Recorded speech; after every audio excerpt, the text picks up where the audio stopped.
Olá, bom dia. Espero que vocês tenham meditado muito sobre o que nós falamos ontem. Sabe, o desejo do meu coração não é apenas gravar áudios para te instruir ainda mais. Não, tem muita gente na internet muito melhor do que eu, mestre na palavra e tudo mais. O meu desejo aqui é, através da palavra de Deus, levar você a uma reflexão profunda diante do Senhor e buscar renovar sua mente, o seu coração, suas emoções e o seu comportamento diante de Deus e dos homens. Para quê? Para que nos tornemos cada dia mais semelhante a Ele. Amém? E possamos então resplandecer a luz de Deus nesse mundo tão carregado de trevas. Glória a Deus. Então vamos seguir. Ontem nós aprendemos um pouco quem é Abigail e quem é Nabal. Uma mulher sábia, prudente, sensata, e um marido maligno, né? Tolo. E o nome dela é de uma beleza singular.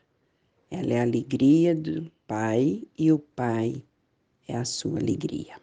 Uau! Então, era uma mulher acima da média, vamos assim dizer. Porque ela conseguia, acima da circunstância, ser aquela pessoa que transmitia a paz e o amor. Por quê? Porque ela estava em Deus. Porque ela estava absolutamente se deleitando no Pai, com os olhos fitos no Pai, né? Essa expressão, olhos fitos, me faz lembrar de Josafá, quando veio aquele enorme exército sobre ele, né? Aquela guerra, os inimigos da Síria, e ele orou e disse: Senhor, quão grande é estes inimigos, eu não posso contra eles, eles são maiores do que eu. Porém, os meus olhos estão fitos no Senhor. Não é mesmo? E por essa oração o Senhor respondeu: essa peleja é minha. Nesta peleja não tereis que pelejar, mas ficai parados e vede o livramento que eu vou dar. Então, queridos, olhos fitos no Senhor. Abigail era uma mulher que aqui não detalha como era a vida dela, mas ela conhecia o Deus de Israel. Ela era uma mulher que trazia em si o fruto do Espírito. Como que você conhece uma pessoa que tem intimidade com Deus? Através do fruto do Espírito. Qual o fruto? O que é o fruto do Espírito? O que é o fruto? É uma coisa natural. Você não se esforça para ser ou para ter. A vida faz você frutificar, não é? Por exemplo, eu tenho aqui um pé de romã, ele está lá. Deu muitas flores e os frutos já apareceram. Os frutos estão crescendo. Eu não precisei fazer nada, apenas água, um adubo esporadicamente. É isso. O pé de acerola, o pé de romã, o pé de pitanga, eles não precisam fazer força nenhuma. O fruto é natural. Se estiver num terreno propício, se estiver firmado com as raízes em terra fértil, os frutos virão. Então, se você está como um galho enxertado em Jesus, enxertado na videira verdadeira, os frutos virão. Vai fazer parte da sua vida. Por isso que, quanto mais andamos com o Senhor, mais vamos nos tornando pessoas leves, porque a Bíblia diz que dia a dia Deus tira os nossos fardos. Aqueles fardos que a nossa carnalidade nos impõe, peso sobre peso. Mas quando estamos com o Senhor, é retirado dia a dia. Você não precisa fazer isso, isso aqui não te cabe, isso aqui é a minha parte, isso aqui eu vou gerar em você, esse traço do temperamento não é bom, você prejudica você e as pessoas, esse traço do seu caráter nós vamos ter que trabalhar, isso aqui vai ser que ter cortado, vamos ter que podar isso aqui. A sua vida com Deus é assim. Ele é o agricultor. E Ele vai adubando a terra, Ele vai cuidando do nosso coração e da nossa mente, e vai tirando aquilo que não presta, tirando aquilo que não serve. Ele vai colocando todas as coisas no lugar. Então, eu quero dizer para você que se você se deixar, se entregar nas mãos de Deus, durante todo o seu dia, Ele vai cuidar de você. Ele vai te ensinar. Ele vai dar uma pequena palavra aqui. Ele vai te permitir uma circunstância ali para ir realmente trabalhando o seu temperamento, o seu entendimento, a sua sensatez, a sua sabedoria, a sua inteligência. Porque veja bem, nós podemos aprender boas maneiras, não é? Nós podemos aprender boas maneiras. Eu me lembro quando eu era muito pequena e eu fui estudar numa pré-escola e uma das aulas era etiqueta, como sentar à mesa, como se portar, como comer. Era uma das nossas aulas. Então, isso pode ser aprendido, como se comportar, mas o fruto do Espírito é diferente.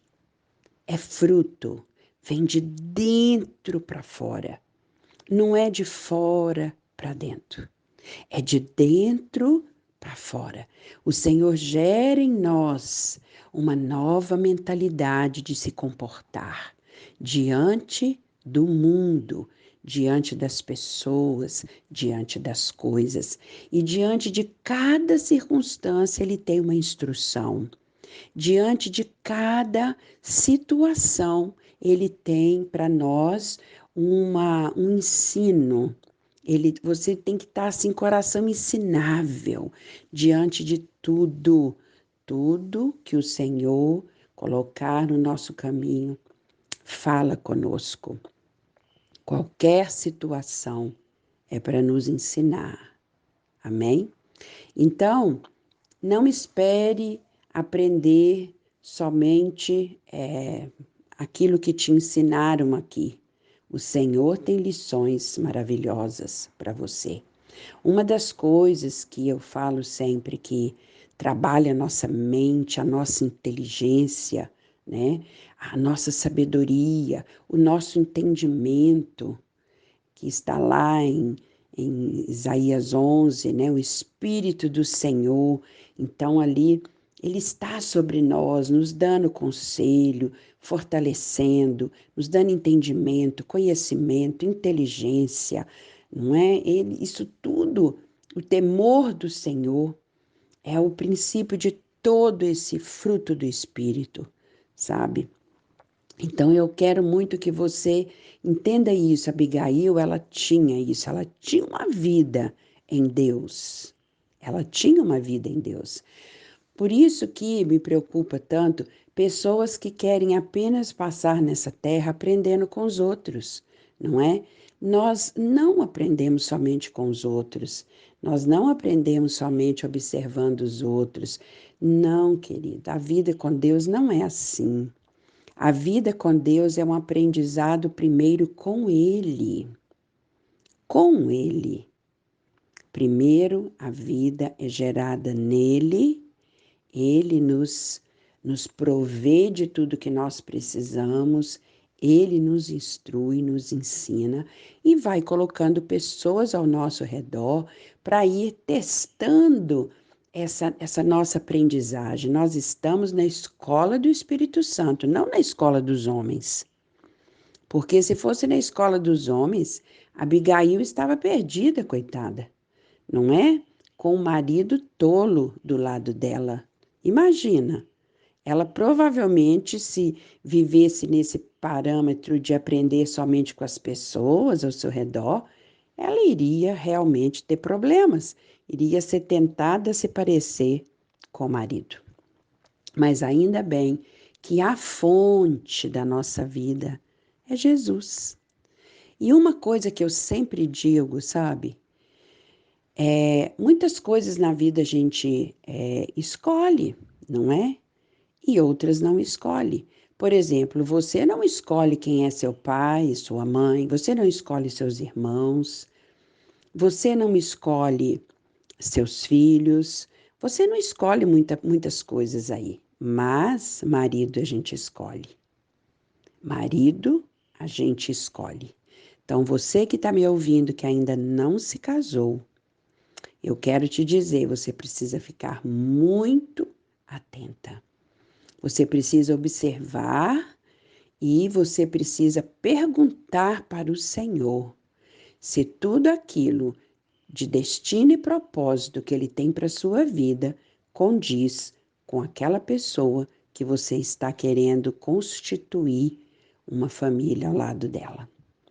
Entende? Muitas das vezes a pessoa não se revela, a pessoa vai se revelar depois, enfim, faça a sua parte, observa.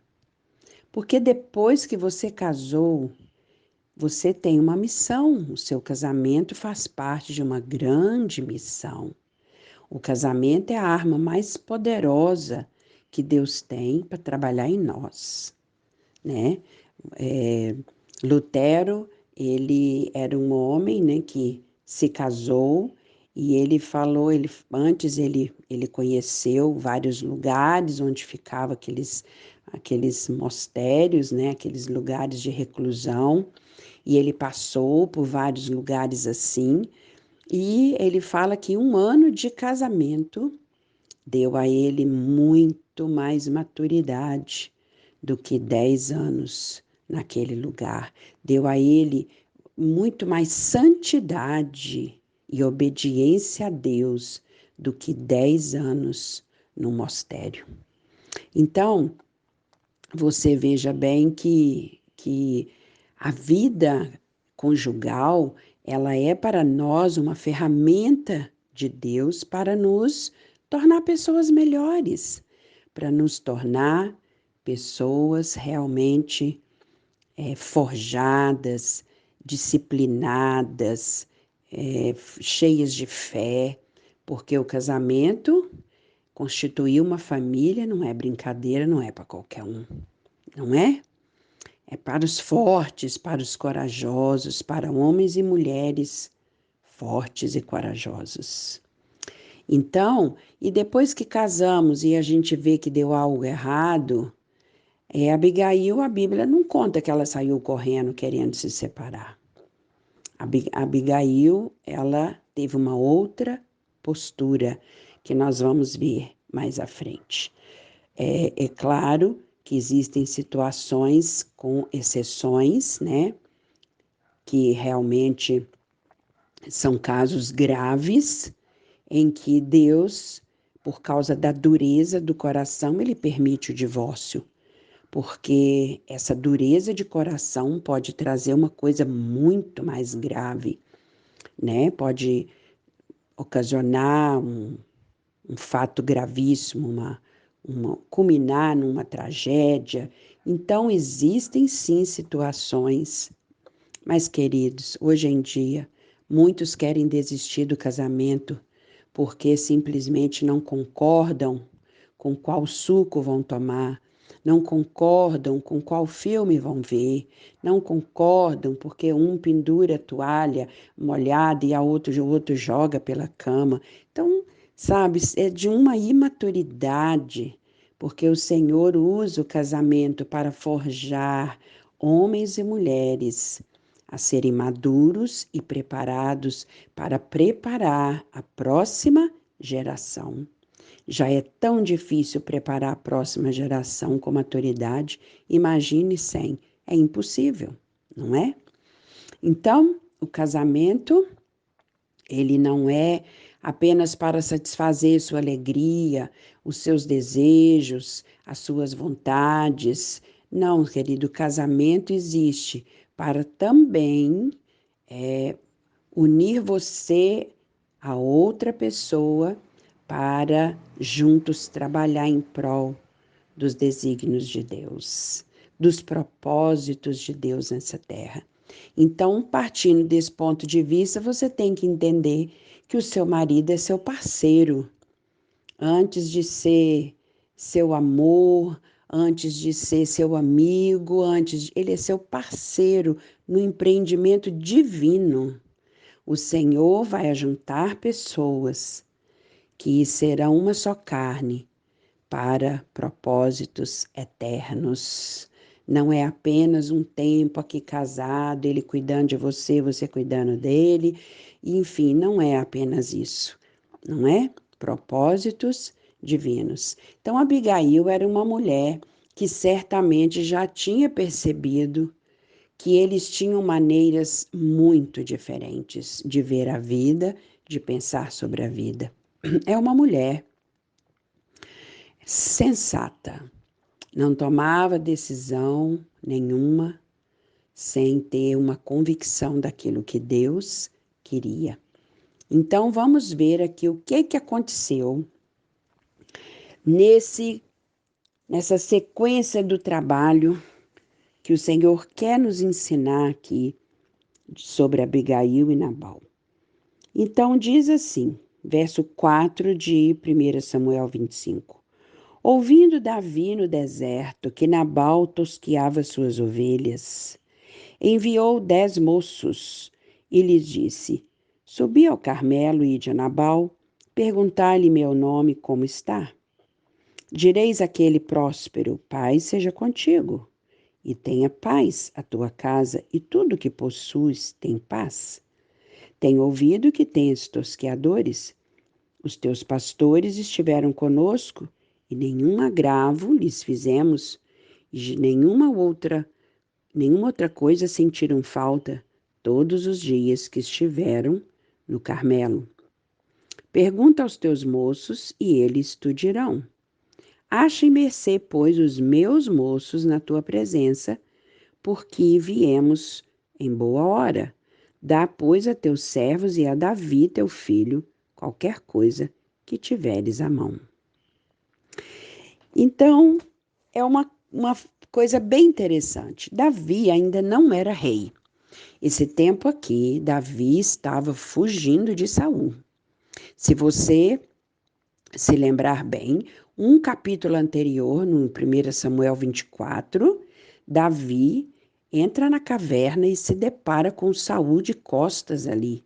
E Davi tem um desejo, né, de fazer algo, e ele corta um pedaço da orla do manto de Saul.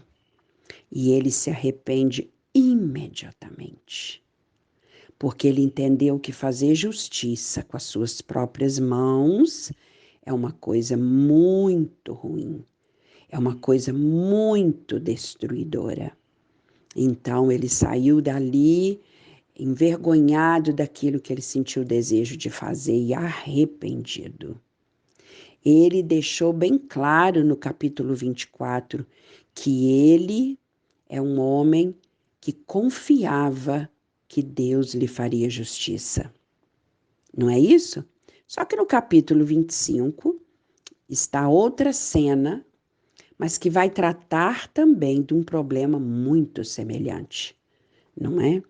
Então, Davi está ali, fugindo pelas cavernas, pelos desertos de Saul, passando uma das situações mais difíceis, não é? Alguns homens, daqueles mais pobres e difíceis, se ajuntaram a ele e ficavam andando de tempos em tempos em alguns lugares. Não podia ficar muito tempo num lugar, porque Saul descobria, armava emboscada, enfim, era aquela luta que se você lê um pouco da história de Davi, você sabe do que eu estou falando. Então, houve um tempo que ele estava ali no Carmelo, E ele certamente estava com seus homens ali, e os homens de Nabal certamente deviam estar nessa época plantando, e ele ajudou muito os homens de Nabal. Certamente divide o que tem nas necessidades, divide a água. É uma ajuda mútua. Quando você está, às vezes, numa situação, numa cidade, numa terra, não é? Diferente que não é a sua, você depende das pessoas. Você depende das pessoas em todo lugar. Você depende das pessoas até no conforto da sua casa. Você não, você não é uma ilha, ninguém é uma ilha que não precisa de ninguém. Todos nós precisamos das pessoas. Não tem como você viver sua vida sem precisar das pessoas. Isso é uma falácia. Nós precisamos das pessoas e as pessoas precisam de nós.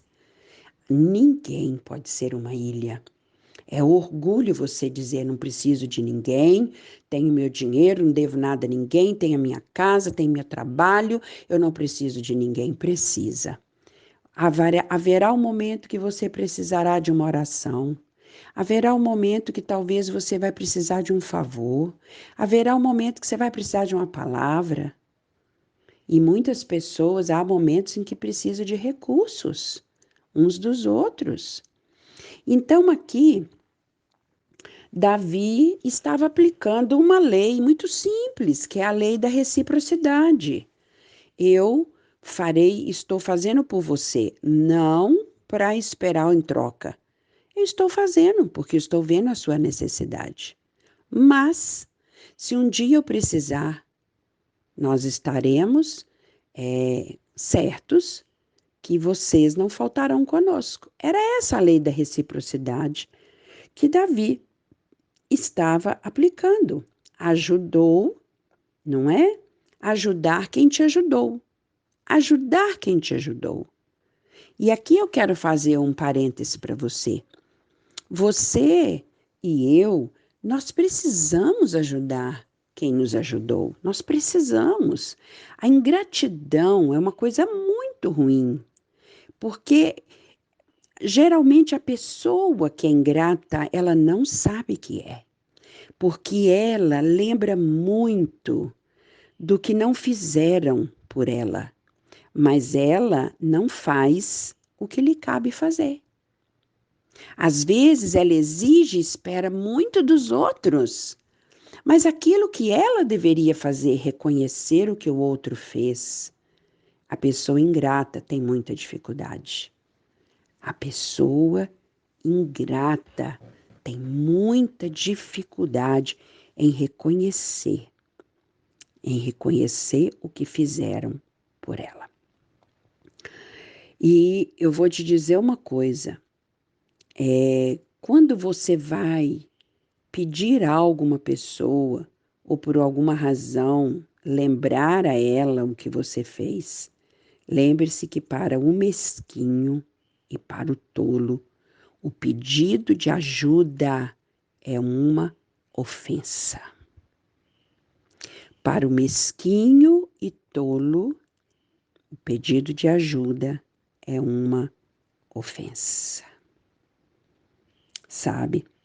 E ali, o que Davi fez? Quando ele chamou 10 dos seus moços e disse: vá a Nabal e diga para ele que no tempo que os moços dele precisou aqui no Carmelo, nós ajudamos.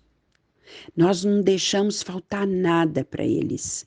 Nós dividimos tudo, fizemos tudo, guardamos eles, protegemos eles aqui, cuidamos deles.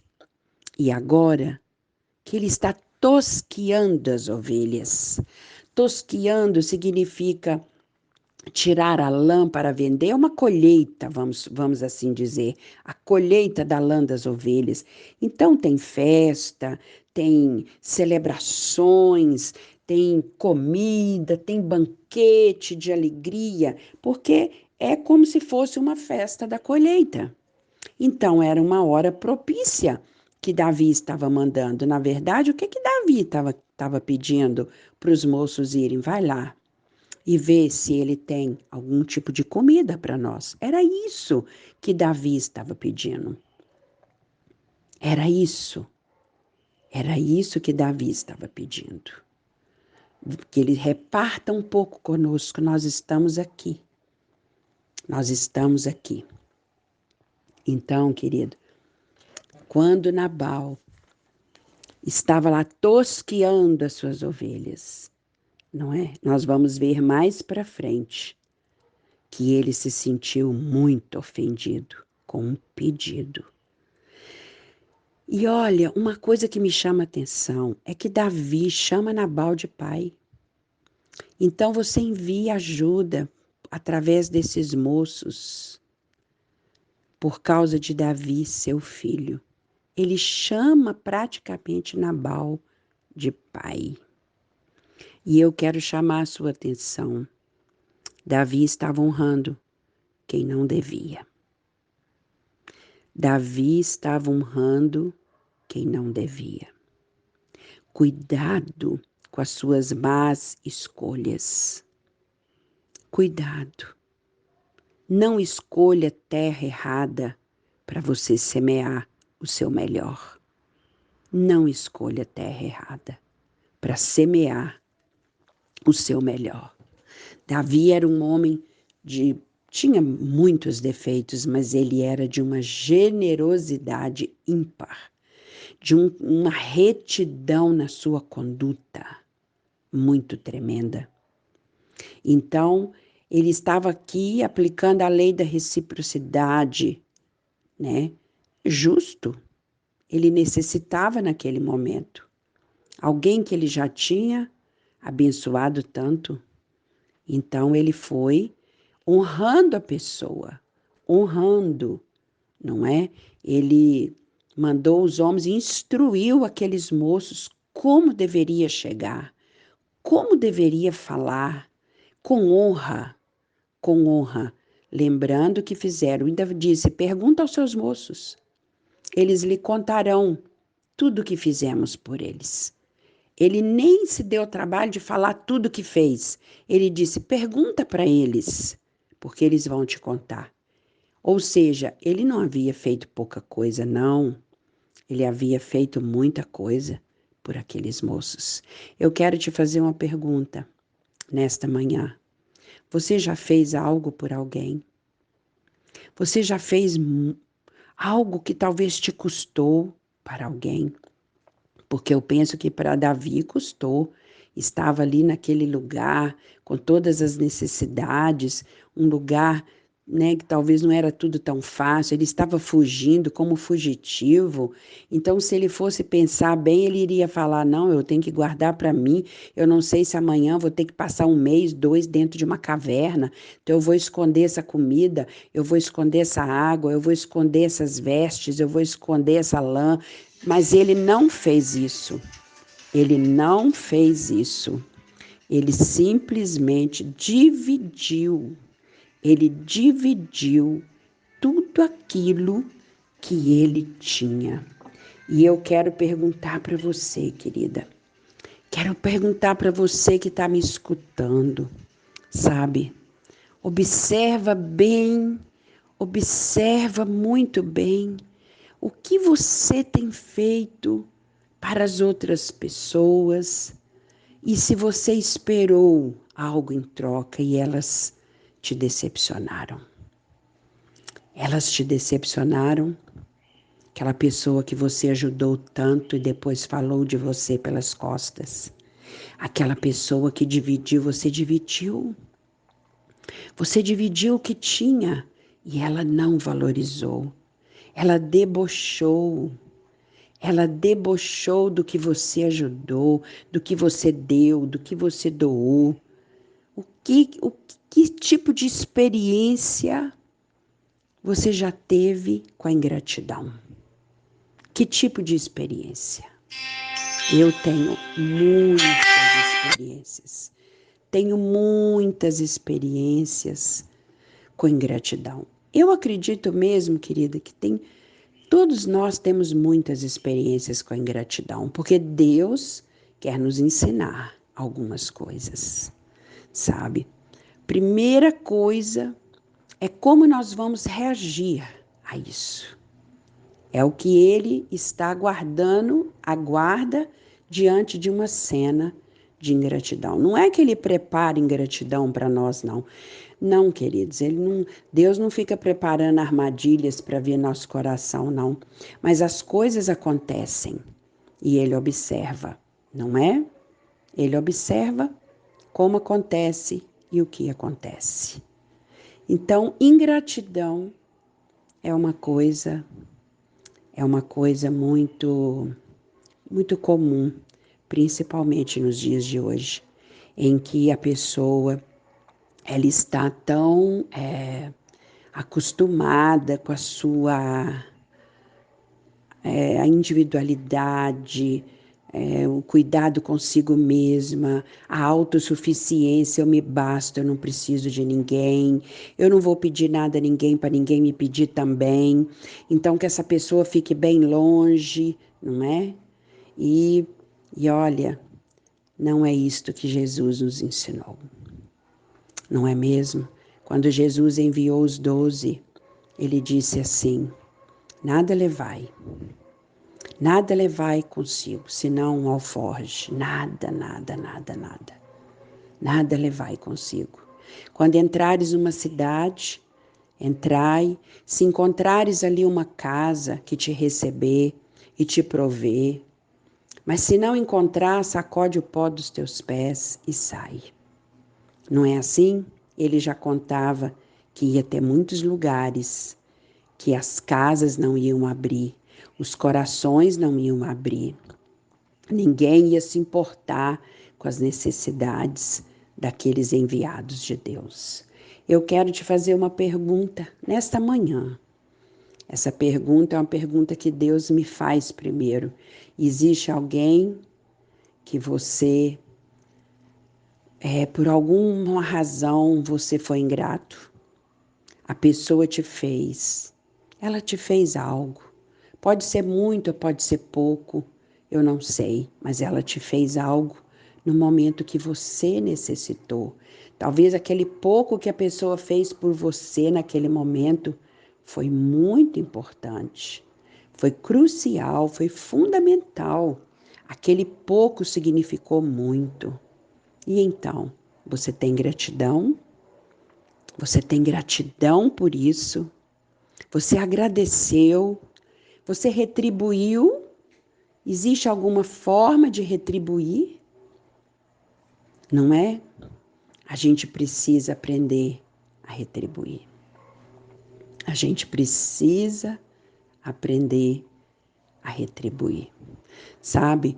Uma das coisas que mais entristece o meu coração é quando a gente vê cenas de ingratidão, principalmente entre os irmãos na casa do Senhor, não é? A gratidão é uma coisa que torna a casa do Senhor muito rica, porque é um repartir. Jesus, ele se partiu como um pão vivo que desceu do céu. Ele se partiu e se doou a nós. Imagine, ele não partiu o que tinha, ele se partiu. Ele se dividiu em pedaços naquela cruz para se doar a nós, para se doar o seu sangue, a sua vida, para que nós não tivéssemos falta de nada, da vida eterna. E aqui ainda nessa terra não nos faltasse uma vida abundante. Então, e nós, o que temos feito pelo outro? Temos agradecido? Será que algum dia você mandou um presente para alguém sem ser uma ocasião especial? Será que você já foi tocado por Deus em mandar uma oferta para um missionário, para uma pessoa que te abençoou? Será que você já fez isso? Será que você já foi tentado e realmente fez assim, a presentear alguém por amor, porque um dia aquela pessoa foi tão singela na sua vida, tão cheia de Deus na sua vida. Ela te deu uma palavra que mudou sua sorte, e então o que você fez por ela? Não estou dizendo que tudo que a gente recebe nós temos que é um pagamento depois. Não, querida, não é nada disso. Não é nada disso. É apenas uma forma de retribuir aquilo que você recebeu. Porque quando você faz isso, você abre o campo, você alarga o território para receber mais de Deus e dos homens. Alarga o território, entende? Alarga. E nós, muitas das vezes, temos uma tendência a não ser gratos. Deixamos para depois, para amanhã. Ah, isso não é prioridade. Não, não vou fazer isso agora. Ah, eu não sei como é que a pessoa vai receber isso. Eu não sei. É isso, é aquilo. É tão pouquinho que eu posso dar a ela. É esse presente tão singelo. Talvez. Não, querida, faça. Faça o que o Senhor sussurrar ao seu coração. Porque a gratidão é uma coisa muito maravilhosa, sabe?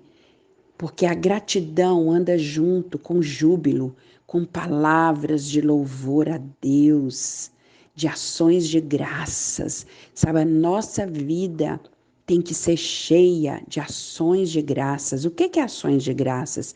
São atitudes de dar graças a Deus por Ele e nós e pelas pessoas que Ele provê para nós. É isso, atitudes de dar graças.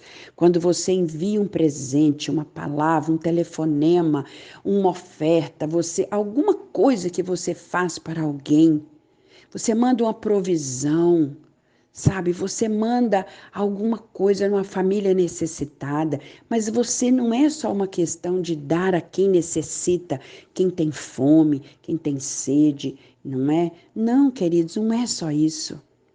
Não é só prover as pessoas com a necessidade. É uma honra.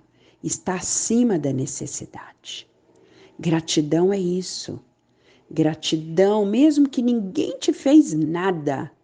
Ninguém, você talvez seja a pessoa mais injustiçada nessa terra. Continue fazendo, porque Deus está vendo. Ele é a sua justiça. Sabe, se ninguém retribuir, eu posso te garantir que Ele te retribui. Ah, Ele não fica devedor de ninguém. Quando Ele diz, quando você dá um copo de água a esses pequeninos, é a mim que fazeis. Então a gente tem que entender que tudo que a gente faz na terra é como ao Senhor. Então, quando você abençoa alguém, quando você honra alguém, quando você faz algo por alguém que ninguém te pediu, ninguém te falou, você nem viu necessidade, você fez. Você está fazendo como ao Senhor. Como ao Senhor. E isso é maravilhoso. Quando você honra alguém, preste atenção. Quando você honra alguém e demonstra gratidão por aquela pessoa, você participa do galardão daquela pessoa.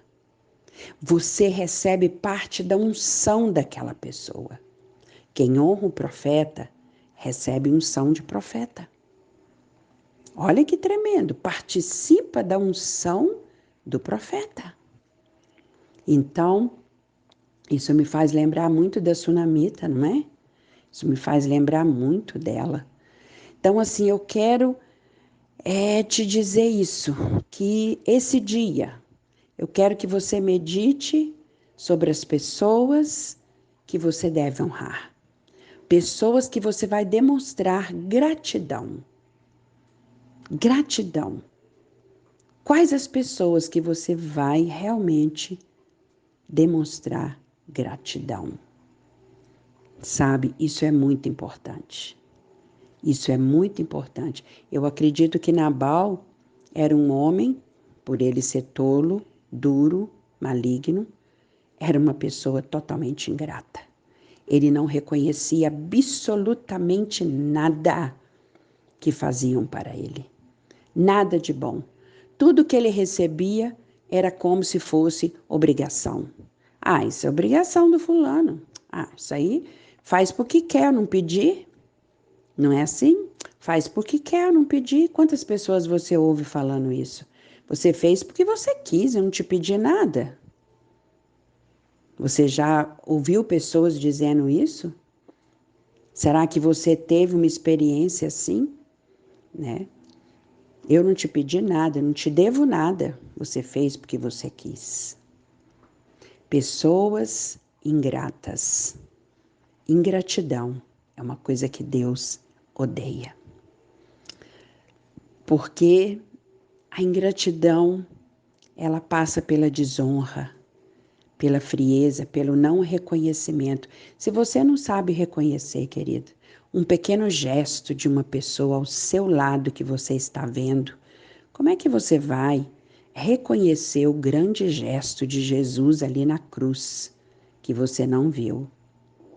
Como? Se você não consegue reconhecer aqui do seu lado, uma pessoa que faz tanto por você, talvez aquela amiga de trabalho, aquele pastor, aquele irmão, talvez uma pessoa da família, não sei. Talvez um filho que não reconhece o que os pais fazem. Sabe? Pensa nisso. Hoje a nossa palavra é o que eu tenho feito, quais as atitudes que eu tenho feito para demonstrar toda a minha gratidão, em especial primeiro a Deus e depois às pessoas.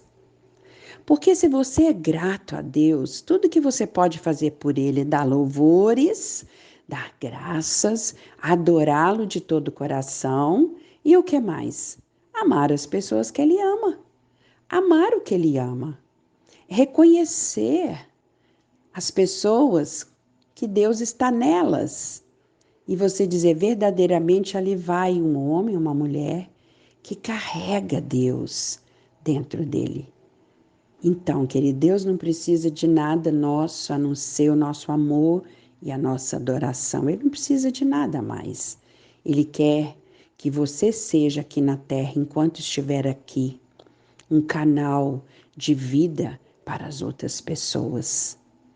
Sabe? Ele quer que você seja os pés dele, as mãos dele, os olhos dele, o coração dele. É isso que ele quer.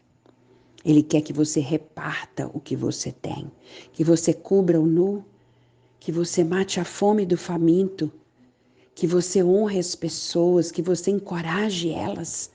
Eu não sei, tem pessoas que são levantadas para ajudar os pobres, elas têm recursos e elas trabalham muito em prol. Tem pessoas que é para realmente ajudar, pessoa emocionalmente, espiritualmente. Não é tanto com recurso financeiro que a pessoa vai ajudar, mas um outro tipo de recurso, um recurso que também nós precisamos, que é o alento da alma e o fortalecimento do espírito. Então, o que você tem recebido das pessoas? E o que você tem, como você tem agradecido? Como? Como você tem agradecido? Essa é a minha pergunta hoje para você. É a minha pergunta para mim mesma. O que eu tenho feito pelas pessoas que têm estado comigo? O que eu tenho feito com pessoas que têm me abençoado? O que eu tenho feito? Vamos pensar nisso.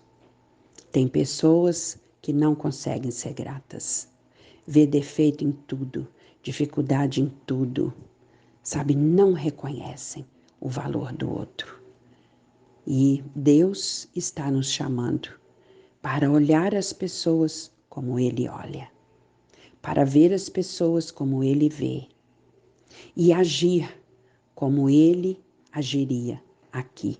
Ele pode agir, Ele pode mandar, queridos, tudo do céu para todo mundo, ajuda emocional, espiritual, Ele pode recursos, tudo Ele podia fazer sozinho, mas Ele escolheu usar eu e você para nos ajudar mutuamente.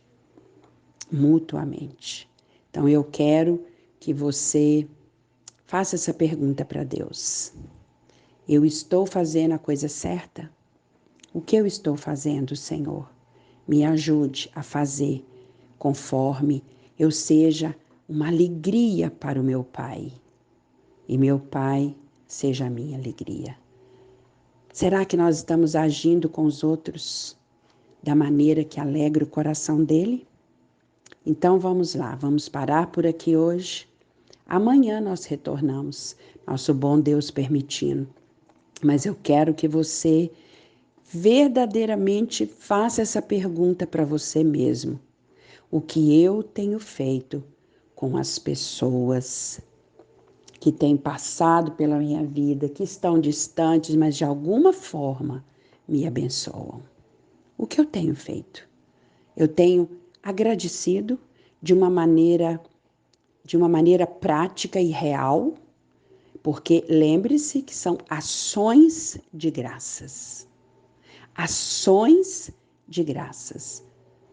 O agradecimento, ele tem uma palavra, mas ele tem uma ação. Ações de graça. Amém? Um telefonema, uma carta, um presente, alguma coisa. Eu tenho certeza que Deus vai te instruir sobre o que fazer com pessoas que já passaram, que estão na sua vida, e que Deus vai te lembrar, Deus vai te falar. É tempo de rever os relacionamentos. Amém? Um beijo no seu coração. Até amanhã, nosso bom Deus permitindo.